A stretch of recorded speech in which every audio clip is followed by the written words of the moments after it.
திருக்குடியம் பெருமானை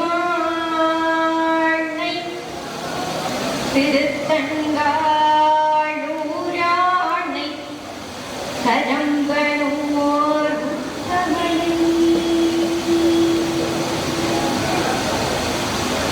முத்திழங்கு காராத்தின் கடலேழும் மலையேழும் உலகேழும் ஆராதென்றிருந்தானை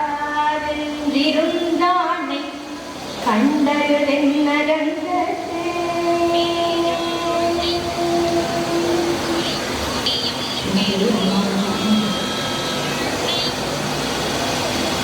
இங்கு கூடியிருக்கக்கூடிய அத்துணை பெரியவர்களுக்கும்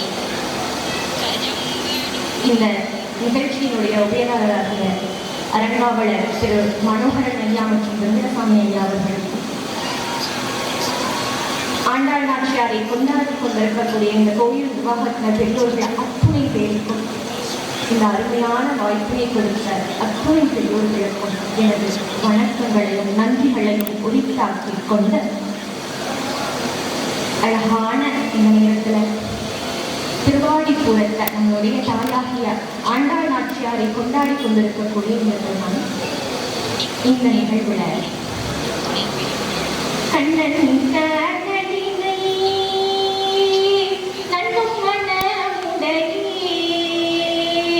என்னும் திருநாவும் திங்கம் நாரணமே கண்ணன் கடலினை நன்னும் மனமுடனே என்னும் திருநாவும் திங்கம் நாரணமே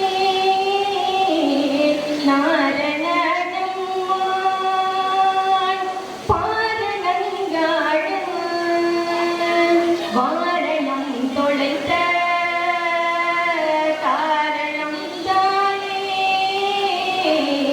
தானே உலகெல்லாம் தானே படைத்திடந்து தானே உண்டுமிழ்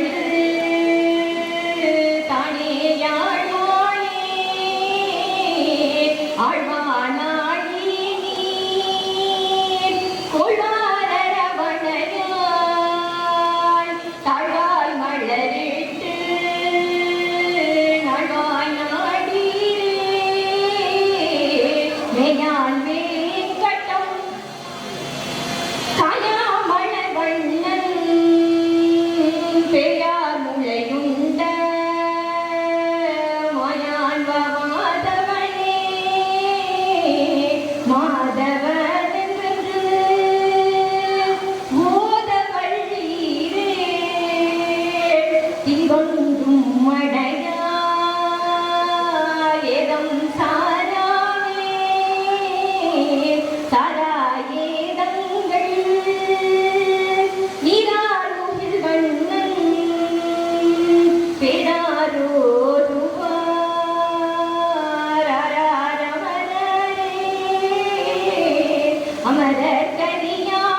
நம்மாழ்வாருடைய திருவாய்மொழியில நம்மாழ்வார் சாய்ந்திருக்கக்கூடிய நாடி நாள்தோறும் வாடா மலர்கொண்டு பாடி அவன் நாமம் வீடே பெறலாமேன்னு ஆழ்வார் சொன்னார் இல்லையா, அவருடைய திருவாக்கினை ஏற்று வாடா மலர்கொண்டு பாடி அவன் நாமம் என்கின்ற இந்த திவ்யமான விஷயத்தை இன்றைய இந்த நேரத்துல நாம அனுபவிக்கிறோம். நாம உட்கார்ந்துட்டு இருக்கக்கூடிய இந்த இடமானது ஒரு காலத்துல பெரியாழ்வாருடைய நந்த அப்படித்தான் இந்த இடத்துலதான் பெரியாழ்வார் நல்ல மனம் கமழக்கூடிய அருமையான பூக்கள் எல்லாம் விட பண்ணி பூக்களை பறிச்சு அப்படி மாலையா தொடுத்து தொடுத்து அந்த வடபத்திர சாயை அனுபவிச்சு கொண்டாடின இடம் பெரியாழ்வாருடைய அத்தனை அனுகிரகம் தெரிஞ்சிருக்கக்கூடிய இடம் இந்த இடம். வாடா மலர்கொண்டு பாடி அவன் நாமம் அப்படின்னு நாம் யோசிக்கிற பொழுது வாடாத மலர் கொண்டு நல்ல அந்தளர்ந்த மலர்களை எடுத்து தொடுத்து பகவான பாடி அவனை அனுபவிக்கணும் என்கிறதுதான் ஆழ்வாருடைய எண்ணம் இல்லையா? அப்படி யோசிக்கும் பொழுது நம்முடைய கண்ணுக்கு முன்னாடி இந்த இடத்துல நிற்கக்கூடியது பெரியாழ்வார் தானே. அவர் அனுபவிக்காததுதான் என்ன? பெரியாழ்வார் தாம் பெரியாழ்வாரா தான் யசோதையாவே ஆயிட்டார். பெரியாழ்வார் தான் யசோதையாகி கண்ணனை அனுபவிச்சதெல்லாம் நம்ம கேட்கிற பொழுது பார்க்கிற பொழுது அப்படியே நம்ம நகிச்சு போயிடும். பெரியாழ்வார் யசோதையாகி என்ன சொல்றாரா? முதல்ல சிதகடல் உள்ள முதன்ன தேவகி கோதை கூழலால சோதைக்கு போத்தந்த பேரை கூழவி பிழைத்து சுவை துண்ணும் பாத கமலங்கள் காணீரே பவளவாணி வந்து காணீரே பவளவாணி வந்து காணீரே சொல்றாரு. குழந்தை பிறந்துச்சு. குழந்தை பிறந்தா பிறந்த குழந்தைய அத்தனை பேரும் போய் பார்ப்போம் இல்லையா? அப்போ யசோதை கூப்பிடுறா, என் கண்ணனை பார்க்க வாங்க. சீதக்கடல் உள்ள மூதன்ன தேவகி கோதை கூழலால சோதைக்கு போத்தல்ல அந்த தேவகி பெற்று இந்த யசோதைக்கு கொடுத்திருக்காளே அந்த பேரை கொடுத்த இந்த கண்ணுடைய பாடல்கள் எப்படி இருக்கு? சீதக்கடல் உள்ள மூதன்ன தேவகி கோதை கூழலால சோதைக்கு போத்தல்ல பேரை கூழவி பிழைத்து சுவை துண்ணும் பாத கமலங்கள் காணீரே. அந்த பேரை குழந்தைகள்லாம் அவங்க பண்ணுவோம் இல்லையா? அந்த கட்டவர்கள் எடுத்து காய வச்சு சூப்போம் இல்லையா? அப்படி அந்த கண்ணை என் குழந்தை அப்படி சூப்புறாமா. எல்லாரும் வந்து பாருங்க. முத்தும் மணியும் வரிடமும் நட்பும் தட்டி பதித்து தலை பெய்தார் போலெங்கும் 10 வீரழும் மணி வண்ணன் பாதங்கள் ஒத்திட்டிருந்தவ நீரே ஒன்று தண்ணீர் வந்து காணீரே ஒன்று தண்ணீர் வந்து காணீரே. அப்படி சூப்பக்கூடிய அந்த கால்களும் அப்படி பிடிச்ச காலில் இருக்கக்கூடிய அந்த கைகளும் எப்படி இருக்குமா? முத்தும் மணியும் வைரமும் அப்படியே பதிச்சு பதிச்சு வச்சார் போல அப்படியே தங்கமா சொல்லிட்டுதான் கண்ணுடைய கால்கள். முத்தும் மணியும் வைரமும் நன்கொண்ணும் தட்டி பதித்து தடை பெய்தார் போலெங்கும் 10 வீரழும் மணி வண்ணன் பாதங்கள் ஒத்திட்டிருந்த மகாணீரே ஒன்று தண்ணீர் வந்து காணீரே ஒன்று தண்ணீர் வந்து காணீரே. காக்கைக்கும் தன் குஞ்சு கொடுத்துருந்தான். எந்த தாய்க்கும் தான் குழந்தைய பார்க்கிற பொழுது தான் குழந்தைதான் உலகத்திலேயே அழகு நினைப்பா இல்லையா? அப்போ பெரியாழ்வார் கண்ணன் பெரியாழ்வாருக்கு கண்ண குழந்தையாயிட்டான். பெரியாழ்வார் யசோதையா பார்த்து என் குழந்தை எவ்வளவு அழகு தெரியுமா? அவன் கண்ணழகு என்ன, அந்த கையழகு என்ன, அந்த பாதத்தினுடைய அழகு என்ன, எல்லாரும் பார்க்க வாங்கன்னா அந்த குழந்தை பிறந்த குழந்தை அப்படியே கொஞ்சம் தத்தி கத்தி வளர்ந்தது. வளர்ந்த குழந்தை மெதுவா தளம் நட போடும் இல்லையா? அதையும் அனுபவிக்கிறார். எப்படி? தொடர்தல் கிழிகை சலார் விழாரென தூங்கு பொன்மணி முடிப்ப கடும் மத புனல் சோரா வாரண பையனின்று ஊர்வருவோள் உடன் குடி கிணியார வாரிப்ப உடைமணி படை கரக்க கடந்தாழினை கொண்டு சாரங்க வாணி தடநடை நடவானோ தடந்தாழினை கொண்டு சாரங்க வாணி தடநடை நடவானோ. தட்டி தட்டி நடக்கிற தங்கம் அம்மா கிட்ட வாழான தன் தாயினுடைய சுபாவத்தோடு கண்ணன் நடக்கிற அழக தொடர்ந்தங்கிழிகை சடார் விழா யான நடந்தா 2 பக்கமும் கட்டிருக்கக்கூடிய மணி எப்படி தான் அடிக்கும் இல்லையா? அது போல கண்ணாது குட்டி கண்ணன் நல்லா வெள்ளம் கையுமா சாப்பிட்டு புழுக்கு முழுக்கு இருக்காமா யானை மாதிரி இருக்காங்க. கண்ணை நடந்து வருது. அந்த குட்டி யானை இருக்கு இல்லையா? அது நடந்து வர மாதிரி இருக்குதுன்னு பெரியாழ்வார் அனுபவிக்கிறார். இப்படி ஒவ்வொரு கட்டத்திலும் மடியில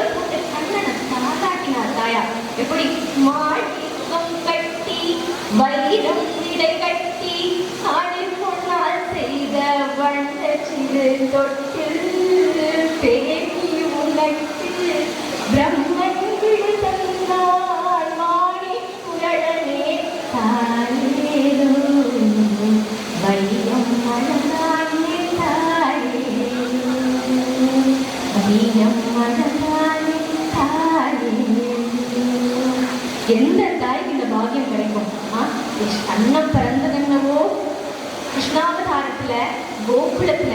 ஆனா இந்த மண்ணுல இந்த இடத்துல இருந்து பெரியாழ்வார் அனுபவிச்ச அனுபவம் அப்படிங்கிறது அவ்வளவு சாதாரணமான விஷயம் கிடையாது.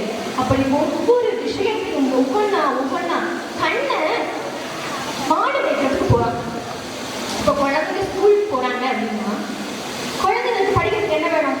அந்த புக்ஸோ லஞ்சோ சாப்பாடோ தண்ணியோ என்ன வேணுமோ அந்த தாய் வச்சு ஈஸிவா இல்லையா? அப்படி கொடுத்துள்ள தாயுடைய சுபாவம் கண்ணை மாடு வைக்க போறாங்க. மாடு வைக்க போனா என்ன வேணும்? கையில கோல் வேணும் இல்லையா? அந்த கோலை கூட தெரியாம யார்கிட்ட கிட்ட தெரியுமா? வேலி கோல் வெட்டி விளையாடு வெள்ளேற்றி தாலி குழந்தை தடம் தடத்து பூண்டு பீலி தடையை பெண்ணைக்கு பிறகிட்டு தாழப்படும் போவோர்க்கோ தோல் கொண்டு வா கடல் நிற மன்னர்க்கோ தோல் கொண்டு வா கடல் நிற மன்னர்க்கோ தோல் கொண்டு வாழ காக்கா கிட்ட தோல் கொண்டு வா. என் கண்ணை என் மணிவண்ண 5 வயசு குழந்தைதான் மாடு வைக்க போறான். உனக்கு எப்பேற்பட்ட கோல் இருக்கணும் அந்த காக்காய கோல் கொண்டு வர சொல்றாருன்னா பெரியார் வாழ்க்கையில அந்த காலில் அந்த எப்பேற்பட்டது கொஞ்சம் அனுபவிச்சுட்டு கண்ணை மாடு வைக்க போனான். அந்த மாடு மேய்ச்சிட்டு வர அழகா கூட பெரியார் எவ்வளவு அழகா சொன்னார் தெரியுமா? தடைகள் தொங்கடும் ததும்பி எங்கும் தன்னும் மையக்க மத்தடிதாள் தடைகள் தொங்கடும் ததும்பி எங்கும் தன்னும் மையக்க மத்தடிதாள் உலகளும் இதமும் அறியெங்கும் கோவிந்தன் வருகின்ற கூட்டம் கண்டு மலைகளோ வருகின்ற சொல்லி மங்கை மசால வாசல் பற்றி மலைகளோ வருகின்ற சொல்லி மங்கை மசால வாசல் பற்றி நுழைவன நட்பனதாகி எங்கும் உள்ளம் விட்டு உள்மறந்தொழிந்தவரே. கண்ணன் காட்டுக்கு மாடு வைக்க போன குழந்தை அந்த குழந்தை மண்ணில் விளையாடணும். இப்படி பண்ணும் அந்த மண்ணெல்லாம் அங்க குச்சி இலை தலையெல்லாம் பறிச்சு அப்படி வரும் இல்லையா? அப்போ அந்த காட்டுக்குள்ள மாடு வைக்க போன கண்ணா அந்த எண்ணெய் தலைகள்லாம் அழகா அந்த கோபியர்கள் எல்லாம் தன்னோட ஃப்ரெண்ட்ஸ் எல்லாம் வந்து ஒரு கிரீடமா கட்டி விட்டு இடுப்புல கட்டி விட்டு ஒரு ராஜா மாதிரி கண்ணனை தூக்கிட்டு வந்தா அந்த கண்ணை வர அழகா பார்த்து இந்த கோபிகளுக்கு என்ன தெரியுதுன்னா கார்த்திகை மணல் இல்லையா? அந்த மழை தரக்கூடிய மேகங்கள் கார் மேகங்கள் கருப்பு இல்லையா? கண்ணை வரத பார்த்ததும் அத்தனை பேரும் எங்க மழைதான் வரப்போதோன்னு வீட்டுக்குள்ள ஓடினாங்க.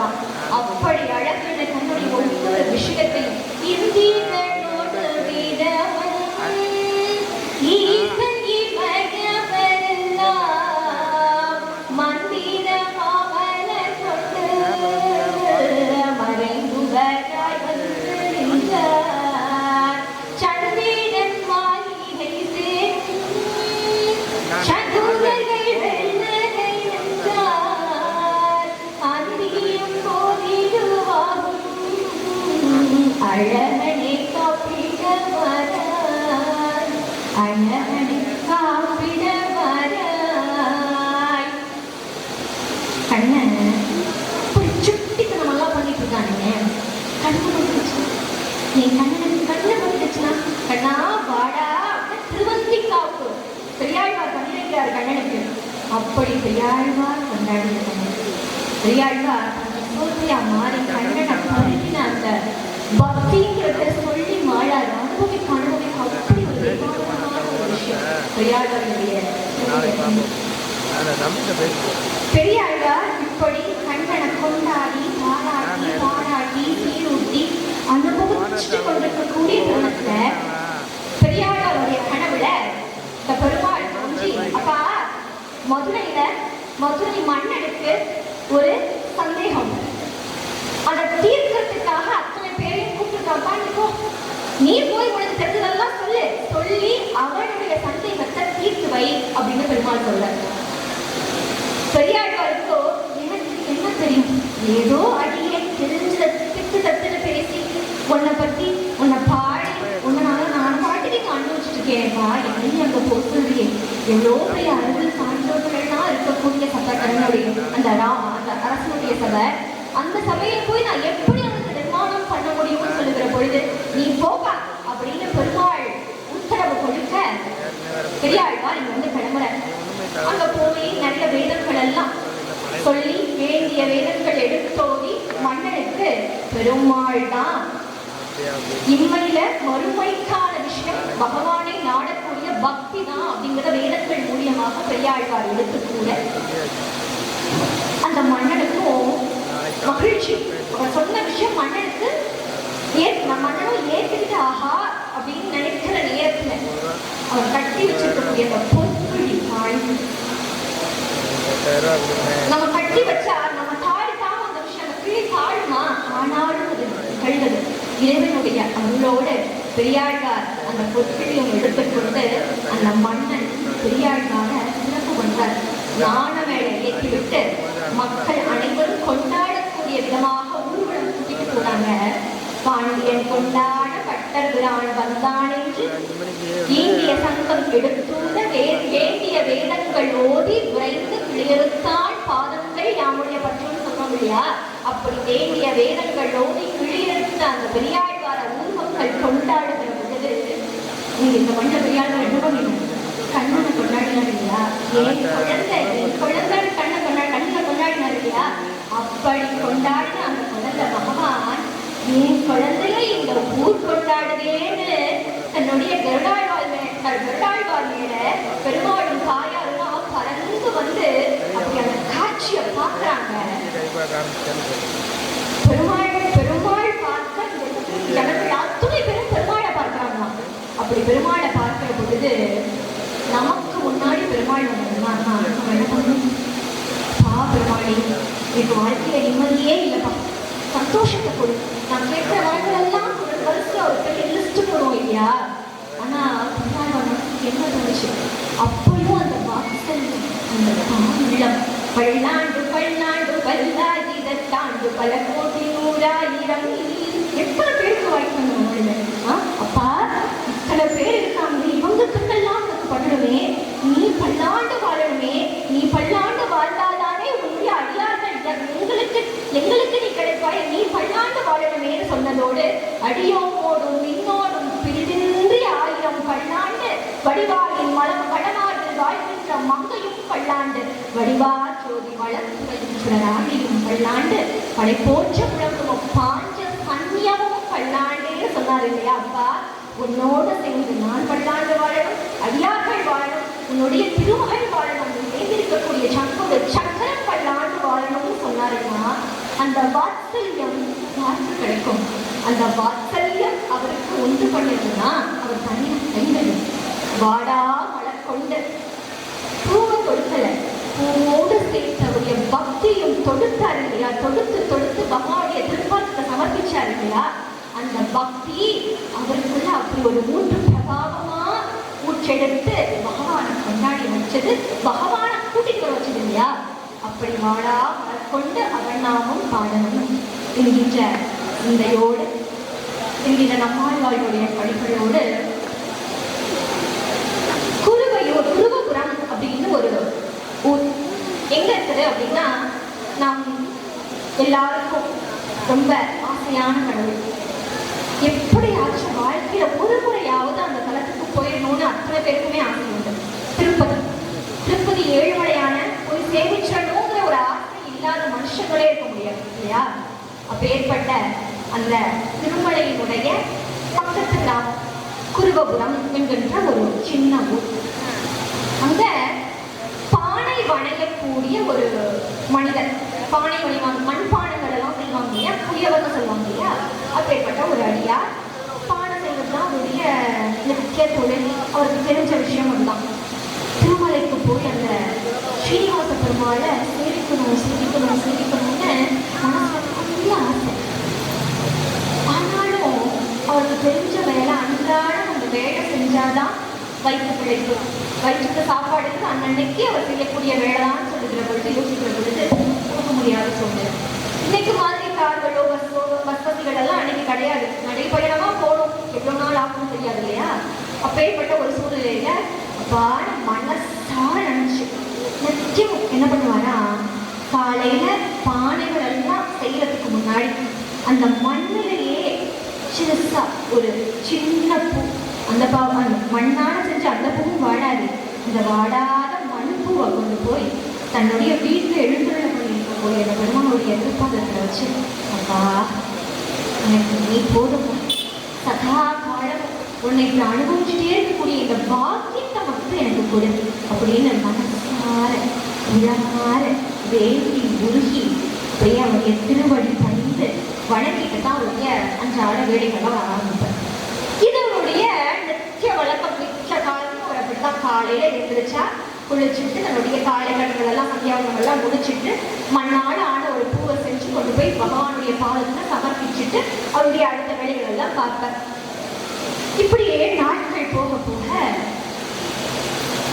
ஸ்ரீனிவாச பெருமாளுக்கு ஒரு எண்ணம் என்னன்னா, என்னுடைய பக்தன் என்ன நினைக்கிறான் இல்லையா, அவனை நான் நினைக்க வேண்டாமா, இந்த உலகம் நினைக்க வேண்டாமா அப்படின்னு நினைச்ச பெருமாள் என்ன பண்ணினாரா, தினமும் அவருடைய திருப்பாதத்துல அந்த மண் பூ வைக்கிறாரு இல்லையா, அந்த மண்பூ எங்க வந்துன்னா இவர் வீட்டில் வைக்கக்கூடிய அந்த மண்பூ அங்க பெருமாளுடைய திருப்பாதத்துல திருமலையில வந்து சேர மாதிரி பண்ணினாராம் பெருமாள்.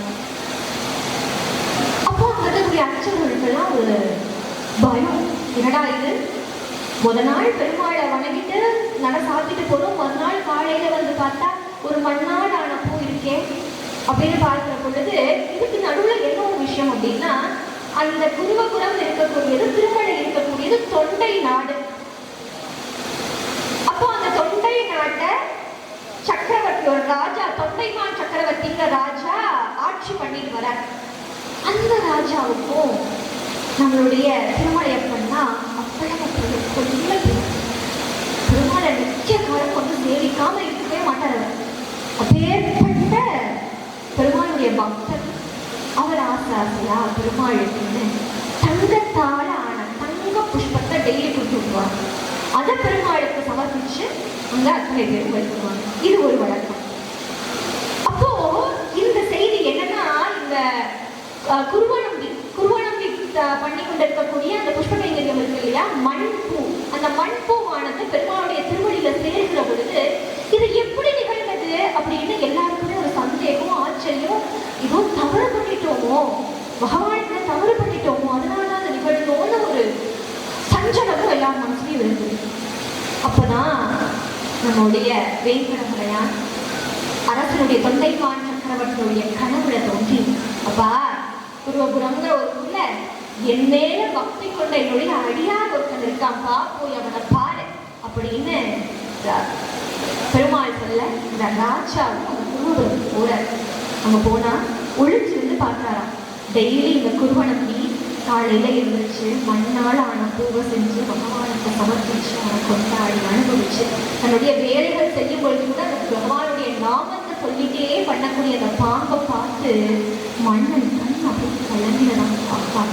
இப்பேற்பட்ட ஒரு அடியார், இப்பேற்பட்ட ஒரு அடியாருடைய பக்தியிலாம் அந்த பெருமாள் பிரதிபலிச்சிருக்கான்னு நேரா சாஷ்டாங்கமா போனவர் அந்த குருவநம்பியுடைய காலையே விழுந்து வழங்கினாராம். சொன்னாங்க இல்லையா, வாடா மலர் கொண்டு பாடி அவன் நாமம்னு.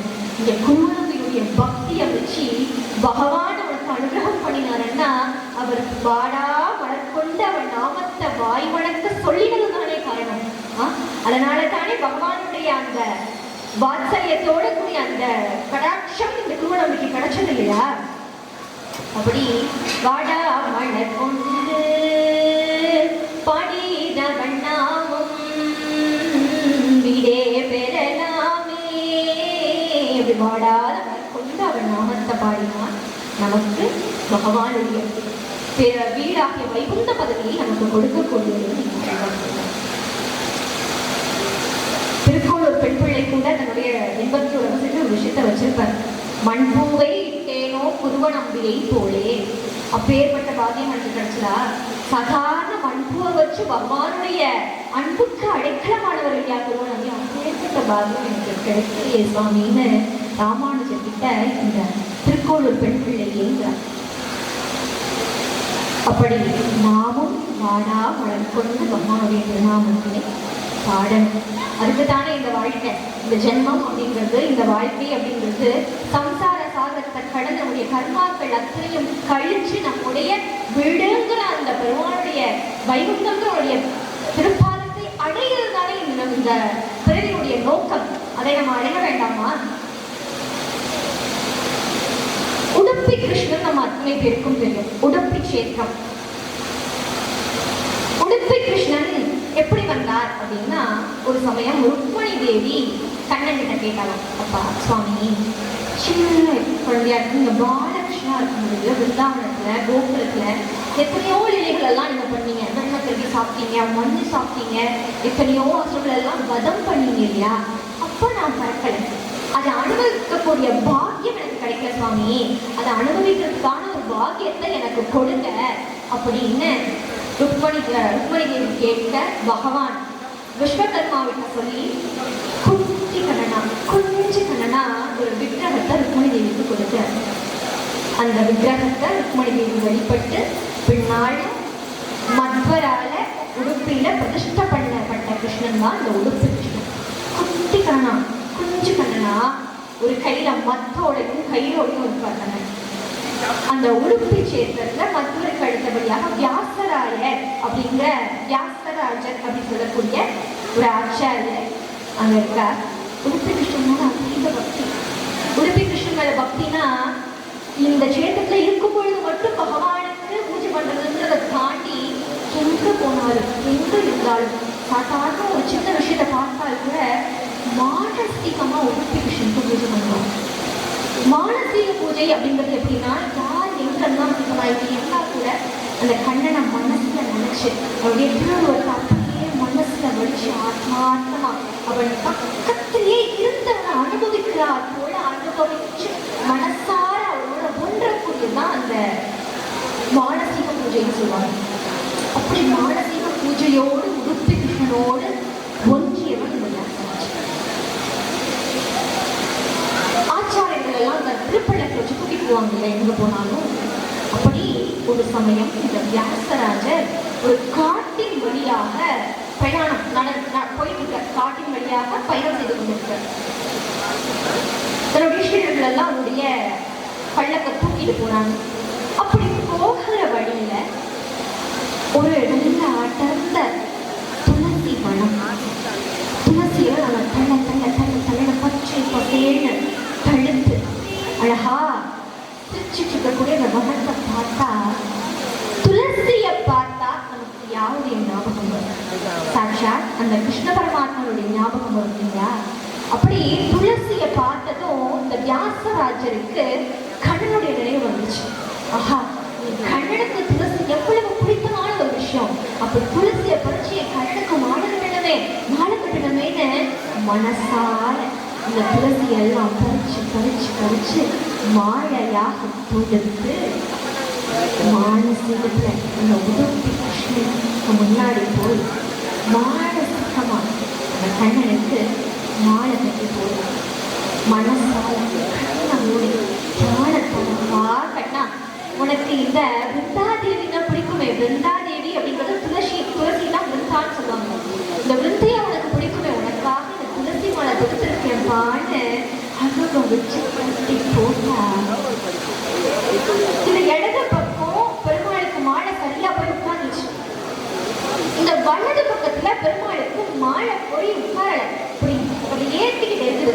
இவரு இழுத்து பார்க்கிறார் மனசால, கண்ணனுக்கு இந்த பக்கம் சரியா மாலை போய் உட்காரலையே, இந்த பக்கம் உட்காரலையே, இழுத்து பார்த்தாரு, மாலை உட்காரல. சரின்னு பார்த்தார், பார்க்கலாம் அப்படின்னு நினைச்சிட்டு வந்துட்டார். இப்போ பிரயாணம் தொடர்ந்து அதே உடுப்பி கஷேத்திரத்துல கடவுள பள்ளத்தை பார்த்துட்டு வேமா நம்ம கனகதாசர் ஓடி வந்து சுவாமியை பார்க்கணும், கொஞ்சம் அனுபவிக்க முடியுமா அப்படின்னு நினைச்சிட்டு, யாருன்னு தெரியாது, என்ன குலோன்னு தெரியாது, நீ எடுத்து எங்களுடைய ஆச்சாரியரை பார்க்கணுங்கிற அனுமதி கிடையாது அப்படின்னு சில கட்சிகள் பேச்சுவார்த்தைகள் பேசிட்டு கொண்டிருக்கிற பொழுது இந்த வியாசராஜ் சிலையை விளக்கிட்டு பார்க்கிறா. அங்க கனகதாசர் அப்படி எட்டி பார்த்த சுவாமி அப்படின்னு வந்து நமஸ்கரிச்சு சாங்கமாக விழுந்து ஒரு எதிர்பார்த்தை வாங்கி என்னப்பா வேணும் அப்படின்னு அதை கேட்க, சுவாமி மானசீகமா இந்த உடுப்பிற்கு துளசி மாலை கட்டி போட்டீங்க இல்லையா, இந்த துளசி மாலை இடது பக்கம் சரியா அமைஞ்சிருச்சு. இந்த வலது பக்கம் பெருமாளுடைய கையில மத்து வச்சிருப்பாங்க. இந்த உடுப்பி கண்ண அந்த மத்துல போய் மாட்டு வச்சிருப்பாங்க. நீங்க அதை கவனிக்கல. இன்னும் இழுத்து இழுத்து பார்த்தீங்க. ஆனா மாலை வரல, நீங்க விட்டுட்டீங்க சாமி. இந்த வலது பக்கத்துல இருக்கக்கூடிய மத்துல போய் அந்த மாலை மாட்டிடுச்சுன்னு சொன்னாங்க. ஆச்சரியம். நம்ம மானசீகமா இல்லையா பூஜை பண்ணினோம், மனசுல தானே பூஜை பண்ணினோம். மனசுல கண்ணனுக்கு மாலை கட்டி போட்டா ரெண்டு பக்கம் அம்சமா உட்காரே மனசுல வருத்தம். நான் மானசீகமா பண்ண பூஜை இந்த கனகதாசருக்கு எப்படி தெரிஞ்சது? அப்ப உனக்கு எப்படி தெரியும்னு சொல்லுகிற பொழுது கனகதாசர் சொன்னாரா, சுவாமி நான் ஆடு வைக்கக்கூடிய இடத்தை சார்ந்தேன். எனக்கு ஆலய பிரவேசம், ஆலயத்துக்குள்ள போறதுக்கு அனுமதி கிடையாது.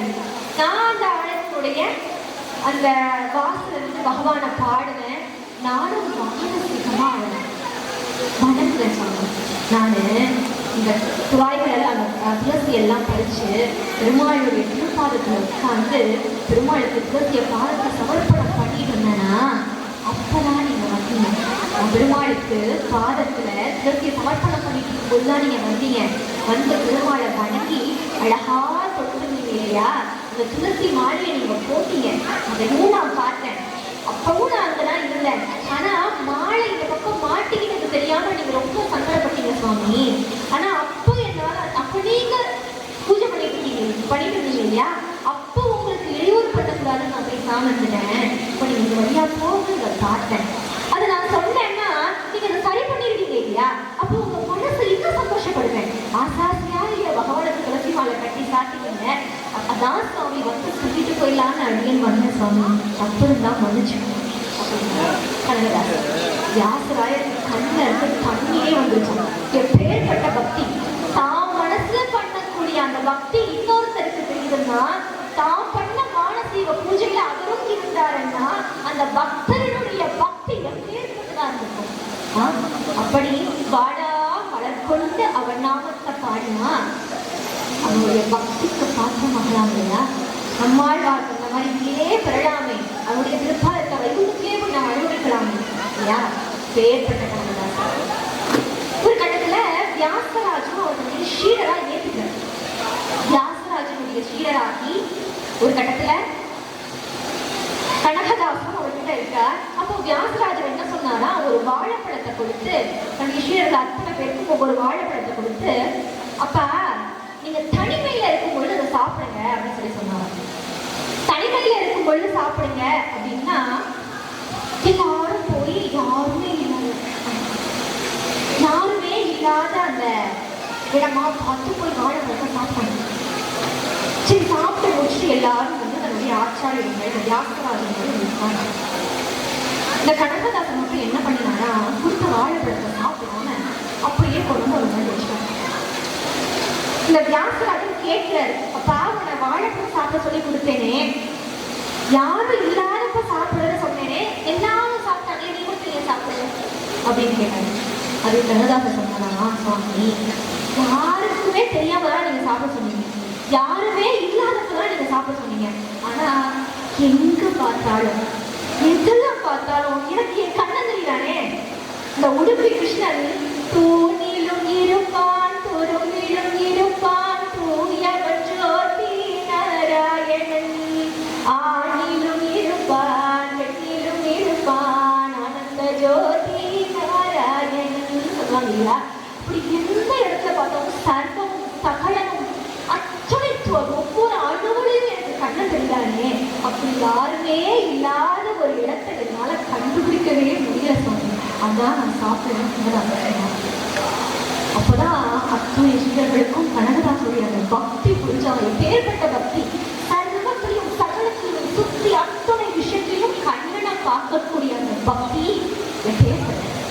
இந்த கனகதாச வழக்கம் போல உடுப்பி கிருஷ்ணனுக்கு முன்னாடி அந்த திவ்ய சேகத்தினுடைய அந்த நுழைவாயிலுக்கு முன்னாடி உட்கார்ந்து தனக்கு தெரிஞ்ச பாடலை, தனக்கு தெரிஞ்ச மாதிரி பகவானை பாடி உருகி அப்படியே கண்ணை மூடி அப்படியே நகிச்சிட்டு இருக்கக்கூடிய நேரம். அந்த கோயிலினுடைய அர்ச்சகர்கள் எல்லாரும் காலைல சந்தியாவனத்தை முடிச்சுட்டு ஆற்றங்கரையிலிருந்து நல்ல கல்யாண விளக்கு வச்ச சொம்பு, அப்படியே தாமரை மாதிரி பொழிவுட இருக்கக்கூடிய சொம்பு நிறைய தண்ணி பெருமாளுக்கு தீர்த்தம் எடுத்துட்டு வராங்க. வருகிற பொழுது கண்ணை மறந்து கண்ணை மூடி பக்தி பிரபாவத்துல கால சலனையும் கையில தம்புராவையும் வச்சுட்டு கண்ணதாசன் சல் சல் சல் சல் சல் சல் சல் நடனம் ஆடிட்டு இருக்கான் கண்ணை மறந்து. அப்போ அந்த பட்டங்கள் எல்லாம் வருகிற பொழுது சொல்றாங்க, அப்பா கனகா என்ன நீ ஒரு நேரக்காலம் தெரியல, ஒரு இடம் தெரியல, யார் பகவான பாடுறதுன்னு தெரியல, நீ பாட்டுக்கு அப்படின்னு பாடிட்டு இருக்கியே, பெருமாளுடைய சேவைக்காக நாங்க எல்லாம் போறோமே, இப்படி ஆடினால் என்ன அர்த்தம், நீ பாட்டு அப்படிங்கிறாங்க. பக்தியில அந்த லயத்துல பகவான அனுபவிச்சு அவருடைய மனசு இதெல்லாம் கேட்கல அவருடைய காது. அப்பவும் சொல்றாங்க, என்னப்பா யாரு பகவான பாடுறதுன்னு தெரிய வேண்டாமா அப்படின்னு உரக்க சத்தம் போடுகிற பொழுது கூட ஒரு சின்ன அவருக்கு ஒண்ணுமே புரியல, ஒண்ணும் கேட்கல, தன்னை மறந்தே பக்தியில ஊங்குற. அப்போ அந்த அக்ஷரம் திட்டுறாங்க, சத்தமா திட்டுறாங்க. அப்போ ஒரு கட்டத்துல நினைவு வந்து ஆஹா தீர்த்தத்தை பாவம் பண்ணணும், பெருமாளுக்கு தீர்த்தம் போகுது, நம்ம இப்படி தேவரிச்சு இருக்கிறோமேன்னு சொல்லுகிற பொழுது சுவாமி மன்னிக்கணும்னு சொல்ல அவங்க உள்ள போயிடுறாங்க. கொஞ்சம் யோசிச்சு பார்க்கிற பொழுது திருப்பானாழ்வாருடைய சைனமும் அப்படித்தான். திருப்பானாழ்வார் திருவரங்கத்துல பெருமாளுக்கு முன்னாடி அந்த யாழை வச்சு மீட்டி பாடிட்டு இருக்கிற பொழுது லோகசாரங்கள் வந்து தண்ணி எடுத்துட்டு வருவார் பெருமாளுடைய தீர்த்தத்துக்காக. அப்போ லோகசாரங்கள் கூப்பிடக்கூடிய அந்த விஷயம் திருப்பானாழ்வார் காதுல விழாது. அப்போ ஒரு சின்ன கல்லை எடுத்து தூக்கி போடுவார் இல்லையா திருப்பானாழ்வார் மேல, அப்படித்தானே அவருக்கு அந்த நினைவு வரும். அப்போ விளக்கி போக பெருமாளே அந்த லோகசாரனுடைய கனவுல வருவார், பெருமாளுடைய நெற்றியில ரத்தம் வெளிய. அப்படி திருமாலாழ்வார் அப்படியே லோகசாரங்கள் மேல அப்படி தூக்கிட்டு வர பானாழ்வார தன்னோடு அப்படியே ஆட்கொண்டார் இல்லையா. அது போல இங்க கனகதாசர் சரித்திரமும் கிட்டத்தட்ட அப்படிதான். அப்படி யோசிக்கிற பொழுது இப்போ கனகதாசன் விளக்கியாச்சு, அந்த பட்டங்கள் எல்லாம் உள்ள போயாச்சு. ஆனாலும் கனகதாசனுக்கு மனசுல ஒரு வருத்தம் என்னன்னா, என்ன என்ன வேணாம் பண்ணாங்க, அதை பத்தி கவலை இல்லை. ஆனா ஒன்றுனா நான் பாடக்கூடாதுன்னு சொல்றாங்களே, ஒன்று நான் பாடக்கூடாதா, அந்த ஒரு உரிமை எனக்கு இல்லையாதனா அப்படின்னு அவர் அண்ணதாரு. எங்க கோயிலுக்கு பின்னாடி முன்னாடி சொல்றாங்க இல்லையா, மேற்கு கிழக்கு பக்கம் நோக்கி இருக்கக்கூடிய கோயிலுக்கு பின்பக்கமா மேற்கு புறமா நின்று கத்துறதாரு கண்ணதாசன். அப்போ யாரும் இல்லாத நேரம் கண்ணை என்ன பண்ணினான்னா கையில மத்த வச்சிருக்காங்க இல்லையா, அந்த மத்தை வச்சு டன்னு பின்னாடி ரெண்டு அந்த சோழ இருக்கக்கூடிய ரெண்டு கல்ல போய் விழுந்தலாம். அப்படி போய் விழுந்து பார்த்தா கனகதாசருக்கு சாட்சாத் உடுப்பி கிருஷ்ணன் பின் பக்கமா திரும்பி கட்டிய ரூப தரிசனத்தை அப்படியே காட்டினாங்க. அப்படியே தன்னை மறந்து ஒரு அடியாருக்கு பக்தனுக்கு பகவான் தரிசனத்தை காட்டிலும் ஒரு பெரிய வேலையில இருக்க போகுது. கோயிலுக்குள்ள வரக்கூடாது, பகவான பார்க்க முடியாது, இப்படி பாடவும் கூடாதுன்னு சொல்றாங்களே, கண்ணான்னு யோசிச்சு லகிச்சு அப்படியே கலங்கின கனகதாசருக்கு இதை காட்டிலும் வேறு என்ன இருக்க போகுது. அப்போ கனகதாசர் தன்னை மறந்து அந்த கஜ கட்டின காலோட கையில தம்புராவோட பாடி ஆட இங்க என்ன நடக்குதுன்னு அங்க இருக்கக்கூடிய பட்டாச்சாரியர் மலர் வந்து பார்த்தா கண்ணும் பின்னாடி தன்னுடைய பின்புறத்தான் பட்டங்களுக்கு காட்டினாங்க. அப்பதான் இவர்களுக்கு தான் மேல இருக்கக்கூடிய ஏற்பட்ட ஒரு பாகவத உபச்சாரத்தை பண்ணிட்டோம் நாங்க, ஏற்பட்ட ஒரு பக்தனை போய் நம்ம கிட்டோமே அப்படின்னு சொன்னாங்க. கொண்டல் வண்ணனை கோவலனாய் வெண்ணை உண்டவயன் என் உள்ளம் வந்தானே அந்த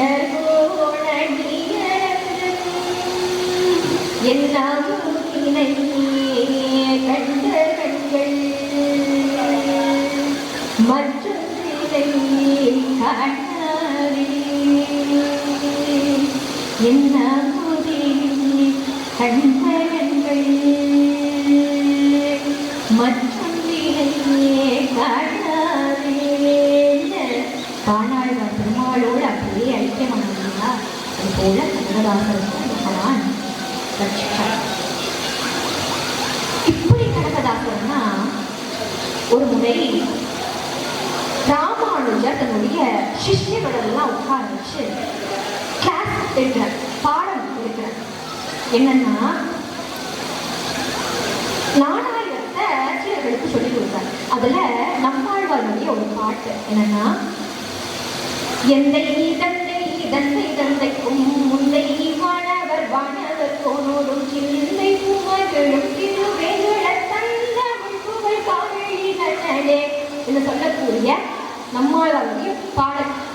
சிந்து பூ மகளும் திருவேங்கடம் அப்படிங்கிற இந்த வரிய சொல்லுகிற பொழுது இங்க பொருள் என்ன அப்படின்னா, என்னுடைய தந்தைக்கும் தந்தைன்னு அத்துணை பேரும் உனக்கு அடியாரா இருக்கிறோம். யாருக்கு?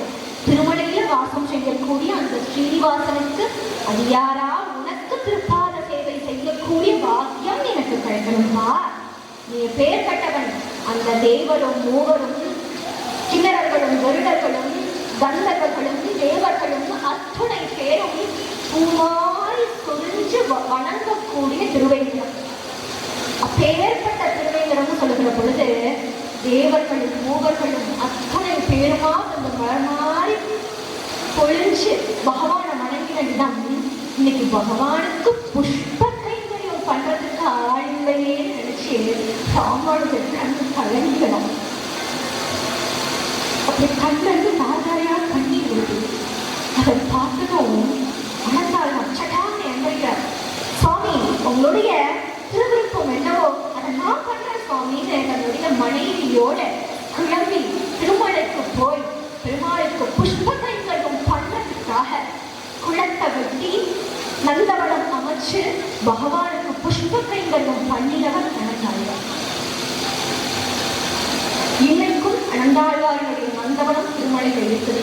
நாமும் போனா நந்தவனத்தை பார்த்து இன்றைக்கும் திருமலையில் இருக்கக்கூடிய வேங்கடமுடையானுக்கு பாதத்துல சமர்ப்பிக்கக்கூடிய துளசியானது அனந்தாழ்வாருடைய நந்தவனத்தில் தான் இன்னைக்கும் போகுது. ஏற்பட்ட அனந்தாழ்வார் ஒரு முறை இந்த புஷ்ப கைங்கரியத்துக்காக கிணறு வெட்டிட்டு இருக்கார். அந்த பூச்சோலைகள் எல்லாம் தயார், அந்த மண்ணெல்லாம் வெட்டி தயார் பண்ணுவாங்க இல்லையா, அப்படி தயார் பண்ணிக்கிட்டு இருக்கார். அந்த நேரத்துல என்ன நடந்ததுன்னா, சுருக்குன்னு ஒரு ஏதோ கடிச்சார் போல ஒரு வழி. பார்த்தா ஒரு பாம்பு கடிச்சுது. பாம்பு கடிச்சா என்ன பண்ணுவோம்? பயப்படும் இல்லையா? உயிர் பயம் வந்துருமே.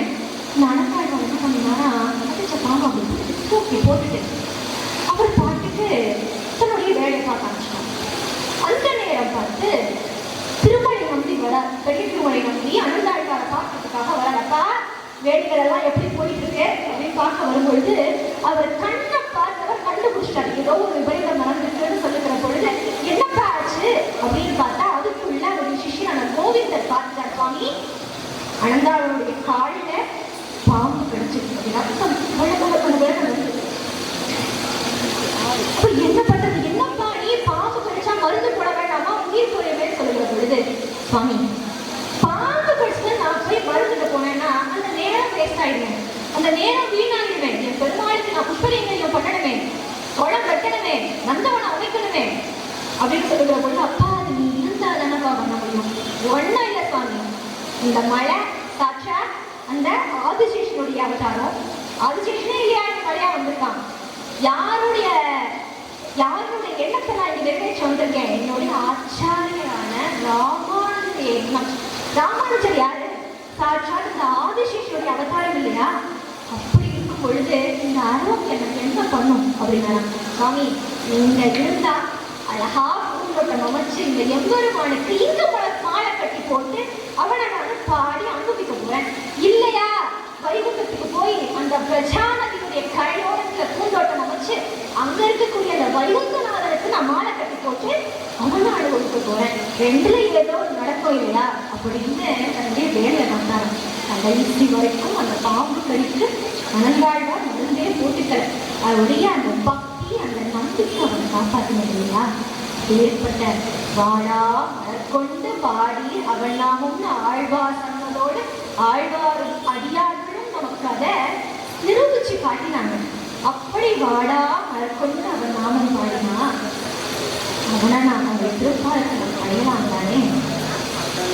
என்னதான் எத்தனை அடியார்களை நாம அனுபவிச்சாலும் கூட மாலை அப்படின்னா கோட்டை தானே, நம்முடைய தாயார் அப்படி நாச்சியார் தானே. அத்தனை பெரும்பாலும் காத்துட்டு இருக்கக்கூடியது நம்முடைய தாயாருடைய மாலைக்காக இல்லையா, சூடி கொடுத்த சொல்வது இல்லையா. எல்லாரும் சொன்னாங்க, பாருமா உன்னாலெல்லாம் பகவானை அடைய முடியாதுமா அப்படின்னாங்க. ஏன் தன்னுடைய அப்பாவே சொன்னார், பெரியாழ்வார் முன்னாடி சொன்னார் போல அந்த குஞ்சு கண்ணனை குட்டி கண்ணனை அனுபவிச்ச அந்த விதத்தை பார்த்து பார்த்து பார்த்தே கண்ணனோட காதல்கள் பட்டு எனக்கு கண்ணன் தான் வேணும் அப்படிங்கிற ஒரு உறுதி ஆண்டாளுடைய மனசுக்குள்ள வந்தது இல்லையா. அதனால தானே திருப்பாவை முப்பதும் பாடி மார்கழி முழுக்க கண்ணன் வேணும்னு பாவை நோன்பு இருந்தான். தை மாதம் இன்னும் ஒரு நோக்க கையெடுக்கிறார். தையொரு திங்களும் தரை விளக்கி தன் மண்டலமிட்டும் மாசி முன்னாள் ஐயனுள் மணல் கொண்டு பெருமணிந்து அழகின கலங்கரின் தனங்க தேவா உய்யவும் மாங்கோளோ என்று சொல்லி உய்யவும் மாங்கோளோ என்று சொல்லி உப்பியையும் கூட்டையும் தொழுது காமதேவனை கூப்பிடுறார். ஏன் உயிரையும் தூண்டுறார். மன்னம் பெரும் பூகள் மாதவன் மாமணி வண்ணன் மணி மூடி மைந்தன் மன்னன் மணி மூடி மைந்தன் தன்னை உகந்தன் காரணவாதன் சங்கிழக்கும் வழக்குங்கோ புன்னை குருகத்தி நாடத்து போதும் வீரர் வாழும் போதும் வீரர் வாழும் பண்ணிய போதும் இறந்து விளைந்து என்பவளாவான கரக்குவாய் அவளவான கரக்குவாய். எனக்கு என் கண்ணை வேணும்பா, அவன் இல்லாம என்னால வாழ முடியாது, அவனை கூப்பிடுன்னு இழந்து விடுவான்.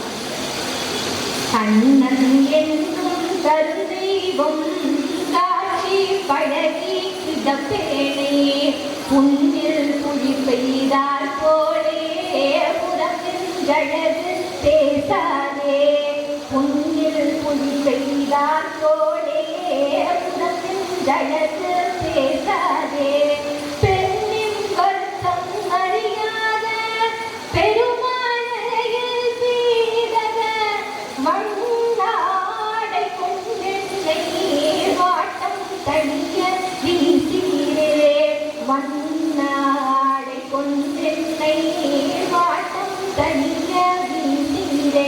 எல்லாரும் சொல்லலாம், அந்த ரங்க அவனுக்கு கிடைச்சிருவானாமா அப்படின்னு சொல்லுகிற பொழுது என் ரங்கள் எனக்கு கடப்பான மதுத்த படுக்கையாக கிடக்கிற பொழுதும் அவன் வர்ற மாதிரி தெரியல.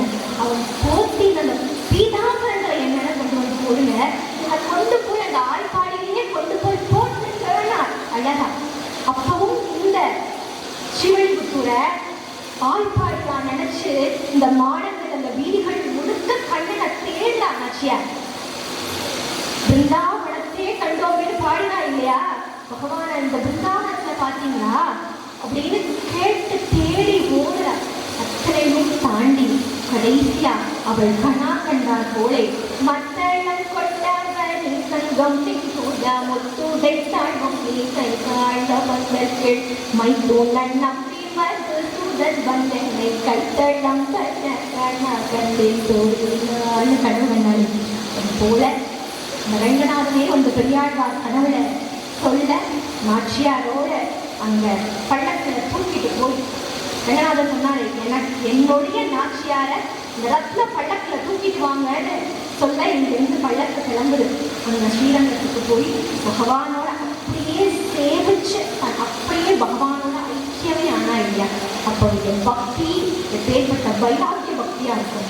அந்த வைராக்கிய பக்தியை சிறு வயசுலருந்தே கொடுத்தது பெரியாழ்வாருடைய இந்த புஷ்ப கைங்களையும் அவருடைய அந்த பக்தியும் தான் இல்லையா.